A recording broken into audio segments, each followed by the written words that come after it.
Hello বন্ধুরা, কেমন আছো তোমরা? তোমরা যদি আমার রিসেন্ট ভিডিওগুলো দেখে থাকো তাহলে অবশ্যই দেখবে আমি আসলে রিসেন্টলি বাংলাদেশ ভিজিট করেছিলাম এবং বাংলাদেশ ভিজিট করার সময় আমার বাচ্চার জন্য যে অন অ্যারাইভাল ভিসা নিয়েছিলাম সেটার এক্সপিরিয়েন্সই আজকে তোমাদের সাথে শেয়ার করব। তার অস্ট্রেলিয়ান পাসপোর্ট, তো আমরা আসলে হুট করে ডিসিশন নেওয়াতে তার এখান থেকে অস্ট্রেলিয়া থেকে নো ভিসাটা করানো হয়নি, তাই আমরা ডিসিশন নিয়েছি বাংলাদেশ থেকেই অন অ্যারাইভাল ভিসা নিয়ে নিব।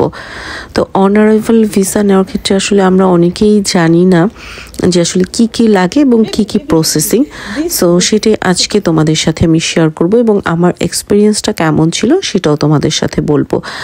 অন অ্যারাইভাল ভিসা নেওয়ার জন্য আমরা বাংলাদেশে নেমেই আসলে শুরুতেই বুথ রয়েছে, সেখানে আসলে আমাদেরকে ডলার জমা দিতে হয়েছে। তার ফি ছিল হচ্ছে $87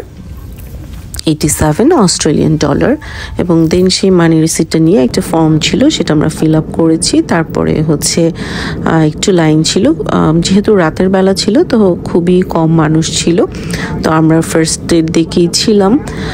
সেক্ষেত্রে আপনাকে সাথে রাখতে হবে একটা হচ্ছে বেবির বার্থ সার্টিফিকেট এবং হচ্ছে প্যারেন্টস যে কোনো একজনের বাবা অথবা মায়ের Bangladeshi identity, that means Bangladeshi passport এবং বাংলাদেশি ভোটার আইডি কার্ড আপনার অবশ্যই সাথে রাখতে হবে। এবং যেহেতু ওরা জিজ্ঞেস করবে আপনার অ্যাড্রেসটা কোন হোটেলে উঠেছেন, বাট আমরা যারা বাংলাদেশে আসলে তারা তো অবশ্যই প্যারেন্টস বা রিলেটিভদের কাছে যায়, তাহলে সেক্ষেত্রে শুধু সেই অ্যাড্রেসটা আসলে যদি আস্ক করে সেক্ষেত্রে অ্যাড্রেসটা বলা এবং যে ফর্ম ফিল আপটা আপনি করেছেন সেখানে সেই অ্যাড্রেসের তথ্যগুলো থাকে যে দিতে হবে এবং বাংলাদেশে একজন কারো ফোন নাম্বারের একটা অপশনও সেখানে থাকে।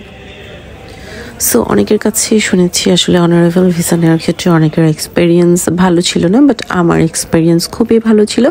উইদিন 5 মিনিটসের মধ্যে আমি আসলে অনারেবল ভিসা আমার বেবির জন্য পেয়ে গিয়েছি এবং সেটা 3 মান্থের জন্য ছিল। আমার এই তথ্যগুলো যদি আপনাদের উপকার এসে থাকে তো অবশ্যই আমার ভালো লাগবে। Thank you for watching.